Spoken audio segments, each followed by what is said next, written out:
हमने कई बार ये सुना होगा अपने बड़ों से, और हमने ये पढ़ा भी होगा, कहीं ना कहीं से हमारा हम तक ये बात पहुंची होगी कि हमारी जो उम्र है वो सालों में नहीं है, हमारी सांसों में है। कहने का मतलब ये कि हमारी सांसों से गिनी जाती है। और आज की ये अहम कड़ी जो हमारे योग साधना के दौरान हम लेकर आ रहे हैं, आज की ये कड़ी हमें लेके जा रही है प्राणायाम की तरफ। एक बार हम फिर जुड़ चुके हैं आचार्य भूपेंद्र देव के साथ। प्रणाम आप सभी को। प्रणाम सर, आपको भी। प्रणाम। तो बिना किसी डिले के, बिना किसी देरी के, हम सीधे सर से ये पूछते हैं कि आज का जो हमारा प्राणायाम के ऊपर प्राणायाम प्राणायाम पे ये जो कड़ी है, उसमें हम क्या करेंगे। और सबसे पहले मैं ही सवाल करती हूँ कि प्राणायाम तो चलिए ठीक है सर, प्राण क्या है। ठीक। आपने जाने अनजाने दो प्रश्न कर दिए। पहला प्रश्न ये है कि ईश्वर ने हमें उम्र नहीं दी है, हमें सांसें दी है। सबसे पहले तो मैं इसका जवाब देना चाहूंगा। इसको एक उदाहरण के तौर पर मैं क्लियर करना चाहूंगा। एक्चुअली है क्या कि हमारी जो ब्रीदिंग है, हमारी जो प्राण है, वो सबसे इम्पोर्टेंट भूमिका निभाते हैं हमें बूढ़ा करने, या हमें जिंदगी को अंतिम पड़ाव की तरफ ले जाने। इसके पीछे कारण क्या है? कारण ये है कि एक साधारण मनुष्य 1 मिनट में लगभग 15 से 20 अपनी सांसें खर्च करता है, 1 मिनट। और यहीं पर एक उदाहरण के तौर पर बताना चाहूंगा, जो ऋषि मुनि हमारे संत लोग हैं, वो क्या करते हैं? उन्होंने प्राणायाम के माध्यम से अपने प्राण को साध दिया है। वो क्या कर रहे हैं? 2 या 3 मिनट में एक बार जो है सांस ले रहे हैं। तो इट मीन्स कि आप देखिए, जो अगर 3 मिनट में वो एक बार सांस ले रहे हैं, हम 1 मिनट में 20 बार सांस ले रहे हैं, तो देखो उन्होंने कितनी सांसें बचाई अपनी। पहली बात ये है, ये जो उम्र ज्यादा हम देखते हैं, ऋषि मुनियों की देखते हैं, 200 साल, 300 साल, 400 साल, 500 साल जिए। एक साधारण व्यक्ति जो है कभी 100 साल से ज्यादा जिया ही नहीं। कारण ये है कि उन्होंने जो है अपनी सांसें खर्च कर दी है।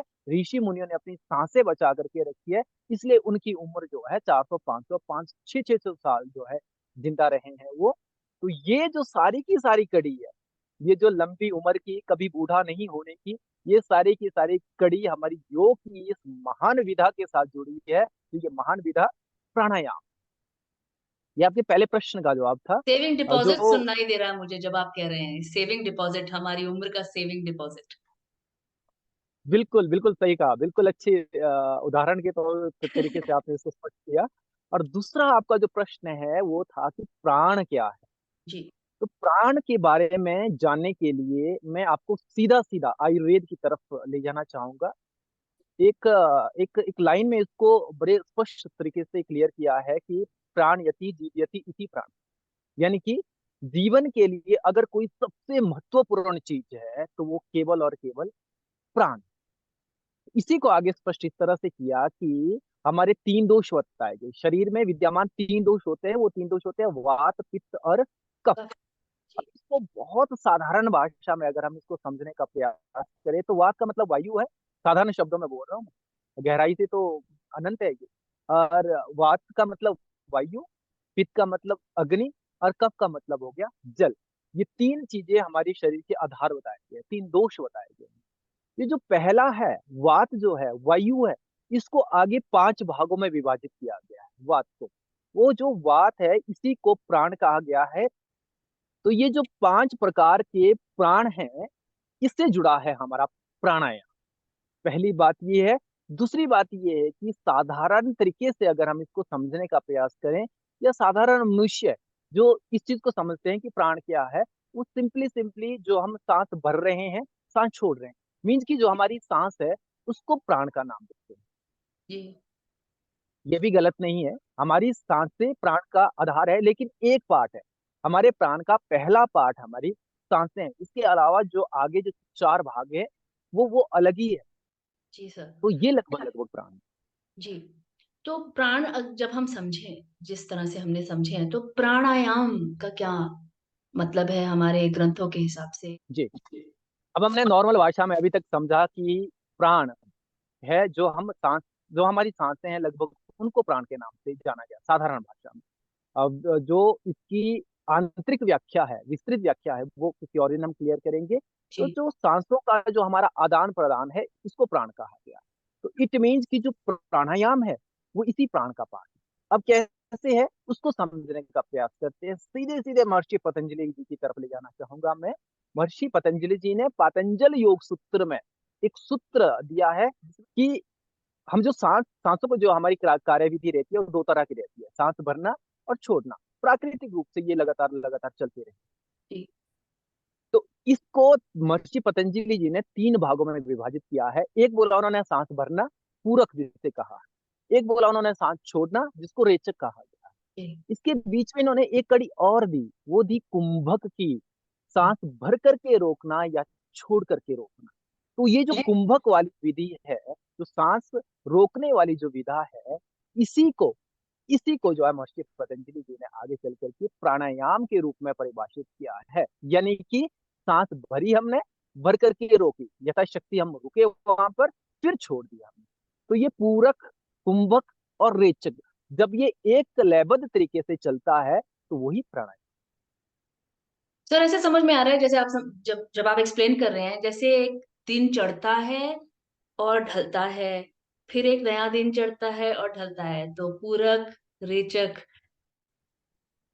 बिल्कुल, ये सारी की सारी विधाएं जितनी कर भी साइकिल। है, ये हमारी संस्कृति का एक अभिन्न अंग है, और इसके साथ साथ हमारी प्रकृति का भी अभिन्न अंग। जी, जैसे आपने सूर्य उदय और अस्त की बात की, बीच में एक टाइम होता है दोपहर का टाइम। अब हम अगर गर्मियों की बात करें, तो बहुत ज्यादा प्रकोप रहता है धूप का। सेम वही, सूर्य उगा, फिर सेंटर में आया, फिर डूब गया। बस ये जी, तीन चीजें बिल्कुल इसी तरह से प्रकृति के साथ चल रहे हैं, जी। बिल्कुल प्राकृतिक रूप से इन अभ्यासों के साथ जुड़ रहे हैं। तो हम उसको अपने शरीर के हिसाब से समझ रहे हैं, जो कि नेचर में एक लंबी ड्यूरेशन के लिए हो रहा है। उत्तरायण, दक्षिणायन, कृष्ण पक्ष, शुक्ल पक्ष, और हमारे अंदर जो सांस हम ले रहे हैं और जो छोड़ रहे हैं, उसको हम समझ रहे हैं। हम कितनी लाइटली ले लेते हैं सर ये सारी चीजें, कि हम सांसें ले रहे हैं, पर उसके अंदर इतना कुछ चल रहा है। ये समझने वाली बात है, और शायद यही साधना है, जिसको एक बारी हम जिस डायरेक्शन में समझे, तो वो साधना का रूप ले लेता है। बिल्कुल, ये सारी की सारी चीजें प्रकृति की है। प्रकृति के हिसाब से जब हम चल रहे हैं, तो हम जी, पूरी तरह से स्वस्थ हैं, पूरी जी, तरह से स्वस्थ हैं। कुछ नहीं हो सकता, फिजिकली, मेंटली, स्पिरिचुअली, तीनों तरीके से हम एक स्तंभ के रूप में विद्यमान खड़े हैं। जी, लेकिन जब जब हमने प्रकृति के विपरीत जी, कार्य करना शुरू किया, चाहे वो शारीरिक रूप से हो, चाहे वो मानसिक रूप से हो, चाहे वो आध्यात्मिक रूप से हो, किसी भी जी। रूप से प्रकृति के विपरीत जब हमने काम करना शुरू कर दिया, तो विकार वहां से पैदा होते हैं, वहां से उत्पन्न होते हैं। ये ध्यान।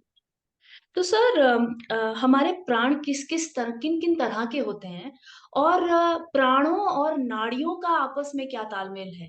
हमने अपने ग्रंथों में समझा है कि 72,000 नाड़ियाँ होती हैं, जिनमें मुख्य नाड़ियाँ 3 हैं, और वहीं अ, जब आप प्राणायाम की बात करते हैं, तो ये नाड़ियों के साथ कैसे जुड़ते हैं?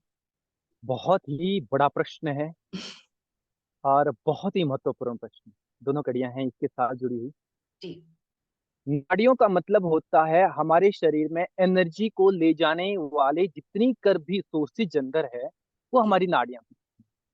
ये नाड़ियां दो तरह की होती है, एक होती है स्थूल, एक होती है सूक्ष्म। जी, स्थूल नाड़ियां वो होती है जिनको हम देख पा रहे हैं, किसी भी माध्यम से जिनको हम देख पा रहे हैं, वो हमारी स्थूल नाड़ी हो।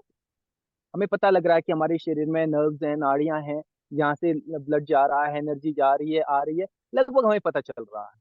लेकिन कुछ ऐसी होती है जो सूक्ष्म होती है, जिनको हम देख ही नहीं पाते हैं। तो सबसे पहले तो ये समझ लीजिए कि नाड़ियां दो तरह की होती है, जो एनर्जी को लाने और ले जाने का काम करती है।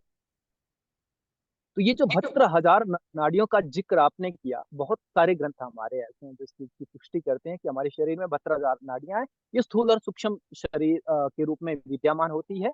तो इसमें है क्या, वास्तव में है क्या, कि जो तो स्थूल नाड़ियां हैं, उसमें तो प्राण का प्रवाह चल रहा, लगभग चल रहा है, आदान प्रदान हो रहा है। यहाँ से एनर्जी हमारे ब्रेन में जा रही है, हमारे हार्ट में जा रही है, हमारे लंग्स में जा रही है, हमारे डाइजेस्ट सिस्टम पे जा रही है, हर जगह एनर्जी जा रही है, तभी वो काम कर रहे हैं। लेकिन जो सूक्ष्म नाड़ियां हैं, सूक्ष्म रूप से हमारे शरीर में जो विद्यमान होते हैं, इसके साथ साथ हमारे शरीर में सूक्ष्म कुछ कुछ कुछ सिस्टम्स भी होते हैं। जी। सिस्टम, कुछ प्रणालियां भी हमारे शरीर में सूक्ष्म रूप से विद्यमान होती है। उसमें जो प्राण का प्रवाह है, वो नहीं हो पा। हुँ, हुँ। कहने का मतलब ये है कि हमारे शरीर में जो 72,000 नस नाड़ियां हैं, ये मान करके कदाचित ना चले कि इन सब में जो है ऊर्जा का प्रवाह चल रहा है। तो मुख्य नाड़ियाँ हमारी कौन-सी हैं सर? जी, हमारे शरीर में 3 बड़ी बड़ी नाड़ियाँ हैं, नाड़ियाँ, 3 बड़ी नाड़ियाँ। इनको दूसरे शब्दों में स्वर कहा जाता है। अब ये स्वर क्यों कहा जाता है, इसको मैं बाद में बोलूँगा। इनको अभी हम नाड़ी के रूप में समझते हैं कि जी, 3 बड़ी नाड़ियाँ और सबसे महत्वपूर्ण नाड़ियाँ हैं। अब देखिएगा, हमारी नासिका है, नासिका में 2 छिद्र हैं। एक है हमारा राइट साइड की तरफ, एक है हमारा लेफ्ट साइड की तरफ। अब इस बात को समझ लीजिए क्या कि जो हमारा राइट नोस्ट्रल और लेफ्ट नोस्ट्रल का छिद्र है, ये दोनों कभी भी समान तरीके से नहीं चलते, एक साथ कभी नहीं चलते। इस एक टाइम में केवल एक स्वर चलता है हमारा, और कुछ टाइम के बाद फिर दूसरा स्वर चलता है। मीन्स कि इनका एक एक ड्यूरेशन है, टाइम है, जिस टाइम के हिसाब से ये बदलते हैं। जैसे अभी मान करके चलो, अभी हमारा राइट नोस्ट्रल अगर चल रहा है, तो कुछ टाइम के बाद लेफ्ट नोस्ट्रल चलेगा, प्राकृतिक रूप से। ये प्रकृति की देन है। इसको हम थोड़ा सा एग्जाम्पल के तौर पर इस तरह से समझ सकते हैं कि एक एक एक मुहूर्त तक हमारा एक नौसर चलता है, एक मुहूर्त के बाद वो चेंज हो जाता है, दूसरा नौसर चलता है। अब मैंने नौसल के 2 छिद्र की बात की। इन 2 छिद्रों को 2 स्वर के नाम से जाना जाता है। जो हमारा राइट वाला नौस्टल है, इसको कहा जाता है सूर्य स्वर, और जो हमारा लेफ्ट वाला नौस्टल है, इसको कहा जाता है चंद्र स्वर। अब देखिए, अब धीरे से मैं इसको प्रकृति के साथ जोड़ने का प्रयास करूंगा। हमारा जो राइट नोस्ट्रल है, इसको कहा मैंने सूर्य स्वर। अब सूर्य का जो काम होता है वो था उष्णता, उष्णता, ताप देना, एनर्जी देना, ऊर्जा देना, शरीर में तपत देना। ये सारे काम होते हैं सूरज के। तो ये जो राइट वाला नोस्ट्रल है, जब ये सक्रिय होता है, जब ये एक्टिव होता है, तो हमारे शरीर में क्या देता है, ये हमारे शरीर के टेम्परेचर को बढ़ाता है, हमें ऊर्जा देता है। उसी के विपरीत हमारा जो दूसरा नोस्ट्रल होता है, लेफ्ट नोस्ट्रल, इसको कहा गया है चंद्र। चंद्र का मतलब होता है चांद। चांद का काम होता है शीतलता, ठंडक देना। तो जब हमारा लेफ्ट नोस्ट्रल चल रहा होता है, तो उस दौरान हमारे शरीर में शीतलता देता है, ठंडक देता है। तो टेम्परेचर, शरीर के टेम्परेचर को डाउन करता है। तो ये 2 स्वर हो गए हैं हमारे, सूर्य स्वर और चंद्र स्वर। तो ये चलता रहता है, घटित परिघटित होता रहता है। एक मुहूर्त के बाद इनका जो टाइम ड्यूरेशन है, वो चेंज होता रहता है। इसको जी, हमने प्राकृतिक रूप से इसको समझने का हमने प्रयास किया, अभी हल्का जैसा प्रयास किया। जी। तो ये है लगभग हमारे स्वरों का खेल। तो कितनी तरह के प्राणायाम होते हैं सर? और क्या प्राणायाम स्वरों के साथ मिले हुए होते हैं? हमारे जो स्वर होते हैं, स्वरों के हिसाब से ही प्राणायाम को विभाजित किया गया। स्वरों के हिसाब से और प्रकृति के हिसाब से, 2 चीजें मैं यहाँ पे बता रहा हूँ, स्वरों के हिसाब से और प्रकृति के हिसाब से। हमारे प्राणायाम मेनली 2 तरह के हैं, मेनली बता रहा हूँ मैं मुख्य रूप से, बाकी और भी हैं, वो मैं बाद में बताऊंगा। 2 तरह के हैं। एक होते हैं गर्म प्रवृत्ति वाले प्राणायाम, एक होते हैं ठंडी प्रवृत्ति वाले प्राणायाम। अब समझिएगा, ऋतुओं ऋतुओं में 2 ऋतुएं सबसे महत्वपूर्ण होती है। एक होती है ग्रीष्म ऋतु, यानी कि जब गर्मियों का प्रकोप होता है। एक होती है शरद ऋतु, जब ठंड का प्रकोप होता है। देखिए, ऋतुएं भी 2 भागों में विभाजित होगी, गर्म और ठंडी। और हमारे प्राणायाम भी 2 भागों में विभाजित हो गए, गर्म प्रवृत्ति के प्राणायाम, एक ठंडी प्रवृत्ति के प्राणायाम। और तीसरा, हमारे स्वर भी 2 भागों में विभाजित हो गए, सूर्य स्वर, और दूसरा हो गया हमारा चंद्र स्वर। अब देखिए कितना कितना गहरा रिलेशन। जब गर्मी का प्रकोप होता है, जब हमारी ग्रीष्म ऋतु होती है, उस दौरान के लिए हमें हमारे हमारे जो ऋषि मुनि हैं, उन्होंने दे दिए, गर्मियों के लिए दे दिए ठंडी प्रवृत्ति वाले खाने, ताकि शरीर का टेम्परेचर हमारा बैलेंस में रहे और हम स्वस्थ रहे। और जब शरद ऋतु आई, जब ठंड का मौसम आ गया, उस दौरान के लिए दे दिए गर्म प्रवृत्ति प्रवृत्ति वाले प्राणायाम, ताकि हमारे शरीर का टेम्परेचर बैलेंस में रहे और हमारा जो जीवन है वो सुव्यवस्थित तरीके से चल पड़े।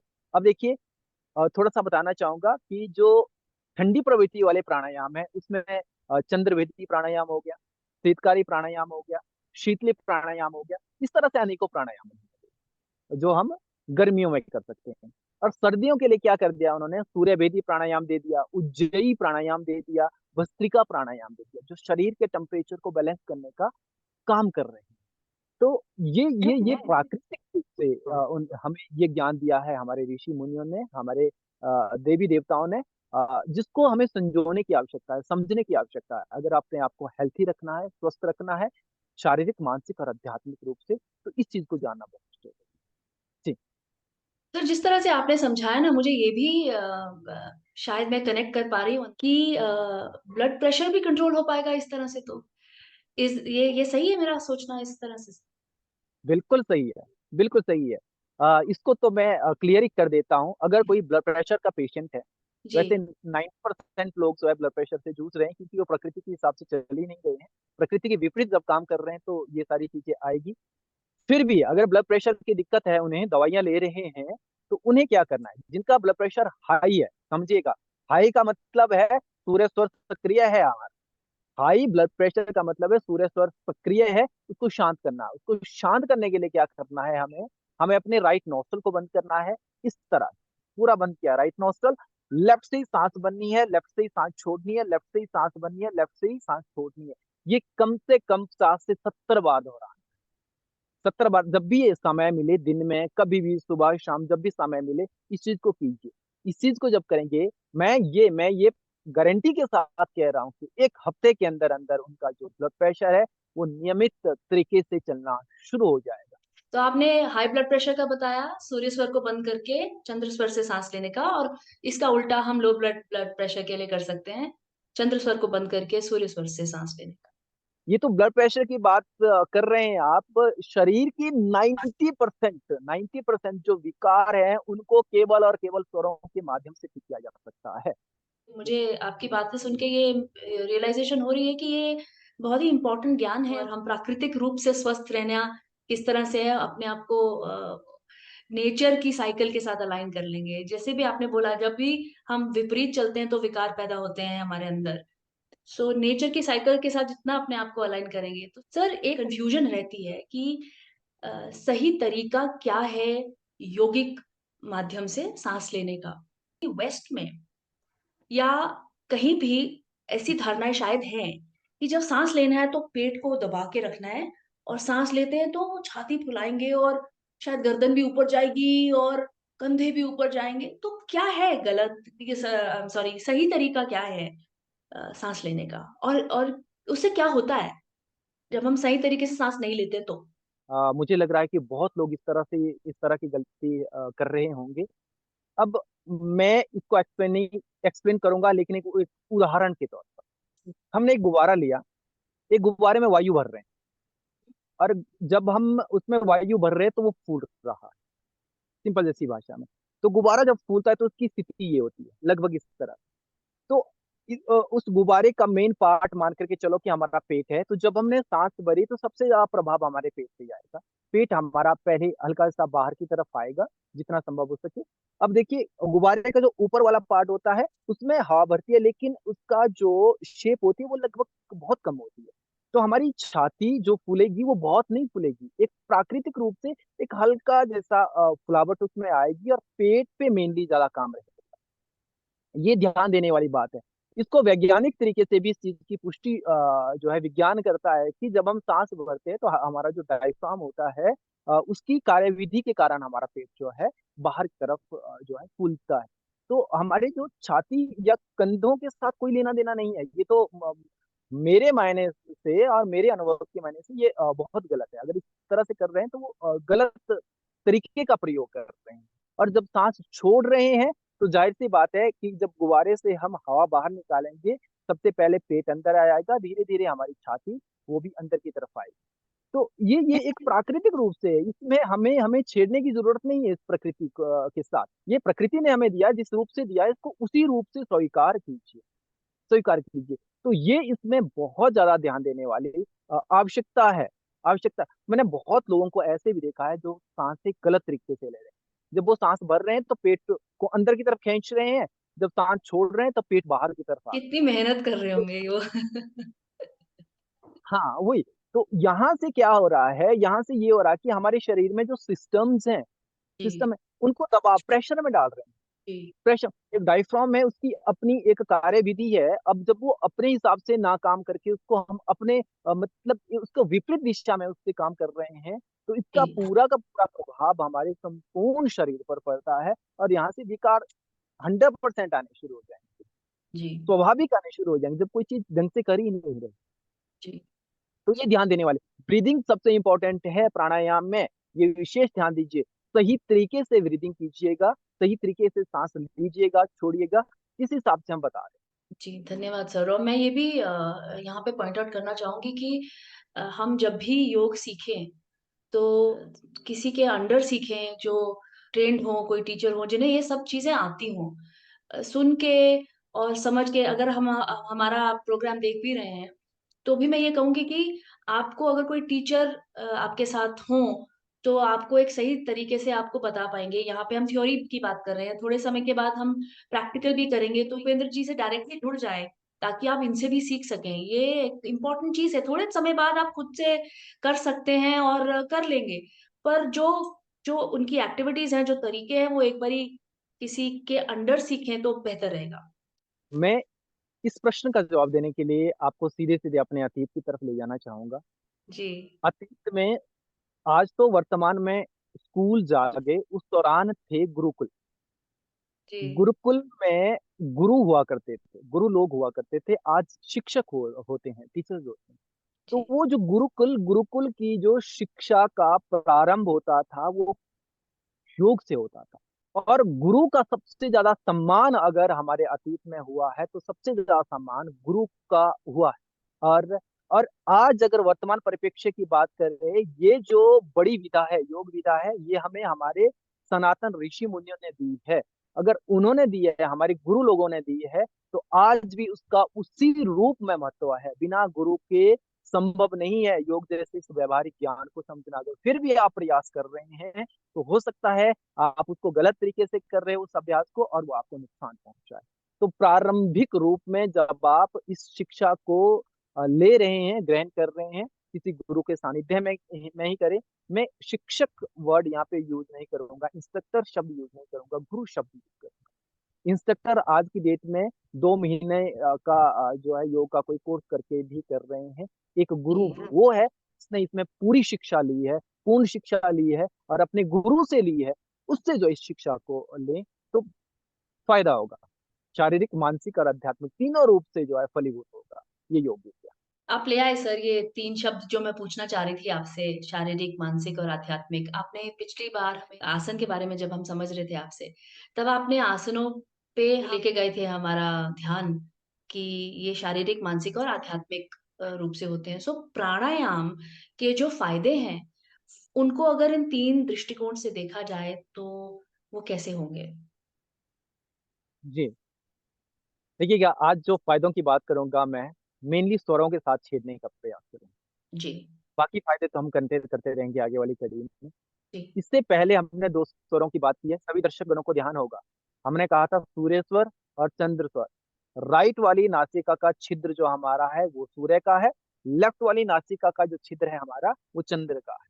सूर्य और चंद्र, और इसकी प्रवृत्ति भी समझ ली है। सूर्य स्वर का मतलब है उष्णता, और चंद्र स्वर का मतलब है शीतलता।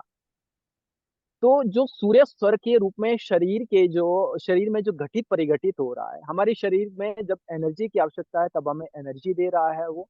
जब ठंडक की आवश्यकता है तब जो है हमारा चंद्र स्वर हमें शीतलता दे रहा है। मीन्स की एक तो बॉडी के टेम्परेचर को बैलेंस करने का काम कर रहा है प्राणायाम। स्वरों के हिसाब से बात कर रहा हूँ। और दूसरा, बहुत सारे ऐसे सिस्टम हैं हमारे शरीर में जिनको उष्णता की आवश्यकता होती है, जिनको ऊर्जा की आवश्यकता होती है। तो वो ऊर्जा को बढ़ाने घटाने कब कितनी चाहिए, किस रूप में चाहिए, और कहाँ पे कितनी चाहिए, इन सब का काम केवल और केवल हमारे स्वर कर रहे हैं, ध्यान दीजिएगा। और तीसरा, हमारे संपूर्ण शरीर में एक एनर्जी को ले जाने का काम, ऊर्जा को ले जाने का काम केवल और केवल हमारे स्वर कर रहे हैं, संतुलित रूप से। अन्यथा अगर सूर्य स्वर ही सक्रिय हो जाएगा तो हमारा ब्लड प्रेशर इतना बढ़ जाएगा कि हमें पता नहीं लगेगा कि हमारा जीवन का समापन कब हो गया, है ना। तो ये दोनों दोनों का रहना हमारे शरीर में बहुत आवश्यक है, और बैलेंस रूप में रहना आवश्यक होता है। जब ये बिगड़ गए तो समझ लीजिएगा कि विकार आने शुरू हो गए हैं, और वो विकार खतरनाक हो सकते हैं। वो विकार बहुत डेंजरस हो सकते हैं, इतने डेंजरस हो सकते हैं कि हमें मृत्यु शैया तक ले जा सकते हैं। तो थोड़ा सा ध्यान एकाग्र करना दर्शक गणों को बहुत आवश्यक है, इसको समझना बहुत आवश्यक है। ये ये मैं अपना ज्ञान नहीं दे रहा हूँ, ये मैं भगवान शिव द्वारा दिया गया साक्षात ज्ञान है। शिव स्वरूदेव नामक एक ग्रंथ की रचना उन्होंने की है, समय मिलेगा कभी उसको जरूर पढ़ना। तो वहां से आकर के आया ये। अभी तक हमने बात की दो स्वरों की, सूर्य स्वर और चंद्र स्वर की। इनके काम के बारे में भी लगभग हमने बात की। और इन दोनों स्वरों के बीच में एक और स्वर है। एक और स्वर होता है जिसको कहा गया है सरस्वती स्वर। अब इसको एक एग्जाम्पल से थोड़ा सा पुष्टि करते हैं इसकी। हमारे जो पूर्वज लोग हैं, हमारे जो पेरेंट्स हैं, वो अक्सर हमें कहते हैं कि बेटा गलत नहीं बोलना, झूठ नहीं बोलना। पता नहीं हमारी जीभ में कब सरस्वती का वास हो जाए। तो सरस्वती के वास का मतलब ये है कि हमने जो बोला वो सत्य है, वो सच है, वो होगा ही होगा। तो ये जो सरस्वती का वास है, ये अचानक नहीं होता है। ये हमारे स्वर के हिसाब से, अभी तीसरे स्वर की बात की थी हमने, सरस्वती स्वर की। वो जो सरस्वती स्वर जब सक्रिय होता है, वो जब जागता है, तब ये कड़ी होती है, तब ये खेल होता है। तब हमारा कहा गया, बोला गया, सोचा गया सब चीजें जो है सत्य रूप में होती है। हम टीवी में देखते थे, जो हमारे धार्मिक कार्यक्रम होते हैं, उसमें ऋषि मुनि श्राप दे देते थे। तो ये जो उन्होंने श्राप दिया, वो सत्य स्वरूप में क्यों आ गया? क्योंकि उनके पास स्वरों का विज्ञान था, उनके पास सरस्वती स्वर का विज्ञान था। उस विज्ञान के माध्यम से उन्होंने वो चीज जो है फलीभूत हुई है। इस चीज को बहुत समझिएगा। मेरे कहने का मतलब ये है कि शारीरिक और मानसिक रूप से, शारीरिक रूप से हमारे शरीर को संतुलित करने का कार्य, मानसिक रूप से हमारे विचारों को संतुलित करने का कार्य, हमें पॉजिटिव रखने का कार्य प्राणायाम कर रहा है। आध्यात्मिक रूप से जो हमारी सरस्वती स्वर है, सरस्वती स्वर में जब हमारे प्राणों का प्रवाह जाता है, प्राण जब इसमें चले जाते हैं, उस दौरान हमारे शरीर में 6 चक्र विद्यमान थे। ये पहले के एक एपिसोड में भी हमने जिक्र किया था 6 चक्रों का। तो उन चक्रों में जब प्राणों का प्रवाह होना शुरू हो जाएगा, तो वो जो ये सरस्वती स्वर है, सरस्वती स्वर है, इसको इसको दूसरी भाषा में सुषुम्ना का कहते हैं। इसमें जब प्राण का प्रवाह जाना शुरू हो जाता है, तो उस दौरान हमारे चक्रास जागृत होने शुरू हो जाते हैं, जिसको कुंडलिनी कहा जाता है। और इसी को योग की सबसे बड़ी विधा कहा जाता है। यही वो विद्या है जो हमें उस परमात्मा के साथ जोड़ने का काम करती है, हमें उस परमात्मा के साथ कनेक्ट करने का काम करती है। ये सरस्वती स्वर भी प्राणायाम के माध्यम से संतुलित होता है, जागृत होता है। ध्यान दीजिएगा, सरस्वती स्वर अगर जागृत करना है हमें, तो ये प्राणायाम के माध्यम से होगा। प्राणायाम के माध्यम से कैसे कैसे होगा, अगली कड़ी के लिए इसको हम छोड़ते हैं। आज बस इतना समझ लीजिए कि सरस्वती स्वर सबसे बड़ा स्वर है। इसके जागृत होने से आध्यात्मिक दुनिया में हम प्रवेश करते हैं। तो ये प्राणायाम की एक बहुत बड़ी विधा है। तो ये आध्यात्मिक फायदे के रूप में हमें जो है इंगित करता है। तो इस तरह से ये तीनों स्वरों का खेल। जहां पर हमने बात करी प्राणायाम की और प्राणों की, उसके साथ साथ आप ये भी बात का ध्यान रखिएगा कि कब क्या बोल रहे हैं, तो सोच के बोलिएगा। सर, आज के लिए मैसेज क्या होगा आपका? जी, आज मैं विशेष तौर पर दर्शकों गणों के लिए जो कहना चाहूंगा, वो यही कहना चाहूंगा, आप अगर प्राणायाम कर रहे हैं, प्राणायाम को खाली इस तरह से ना समझे कि एक नौसला से सांस भर रहे हैं, छोड़ रहे हैं, भर रहे हैं, छोड़ रहे हैं, मेरे पास 2 मिनट है, 2 मिनट के लिए कर दिया तो इतना काफी नहीं है। इसको पहले समझना जरूरी है, स्वरों के साथ समझना जरूरी है। जब आपने इसको स्वरों के साथ समझना शुरू कर दिया, आप अपने आप को प्रकृति के साथ जोड़ने में सक्षम हो जाएंगे।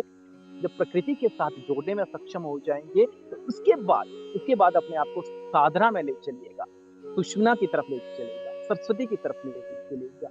मैं जानता हूँ ये बिना गुरु के संभव नहीं है। इसके लिए हम इस कड़ी को आगे निरंतर इस तरह से आगे ले जाएंगे। आपको जब भी जहां पे भी कोई भी दिक्कत होती है, हम इस चीज को क्लियर करेंगे। और सरस्वती स्वर को जागृत करते हुए धीरे धीरे हम आध्यात्मिक दुनिया में जो है प्रवेश कर जाएंगे, और समझ पाएंगे कि उस आध्यात्मिक दुनिया में कितनी मिठास है, कितना आनंद है, और किस रूप में हम उस आनंद को प्राप्त कर सकते हैं, और किस तरह से उस ईश्वर के स्वरूप में हम अपने आप को कनेक्ट कर सकते हैं। धन्यवाद सर आपका, इतने अच्छे तरीके से ये समझाने के लिए। और एक उत्सुकता, मुझे लगता है जो भी हमें देख या सुन रहे होंगे उनके मन में एक उत्सुकता तो आ ही गई होगी कि इसे और हम किस तरह से अच्छे से समझें, क्योंकि हमने सिर्फ सुपरफिशियल लेवल पे ये सारी चीजें समझी है और योग को सिर्फ एक एक्सरसाइज का माध्यम बनाया है, लेकिन ये उससे बहुत आगे है। और धन्यवाद आपका कि आपके माध्यम से हम ये काम कर पा रहे हैं। तो इसी श्रृंखला को आगे चलाते हुए हम अगली बार आपके साथ फिर मिलेंगे योग की साधना के दौरान, और अष्टांग योग के अगले अंग की तरफ हम जाएँगे अगली बार जब हम भूपेंद्र जी के साथ यहाँ पर आएँगे। धन्यवाद आपका हमारे साथ जुड़ने के लिए। धन्यवाद सर, इस धन्यवाद। अमेजिंग ब्यूटीफुल जानकारी के लिए। फिर मिलते हैं आपसे। शुभ धन्यवाद। Thank you. धन्यवाद।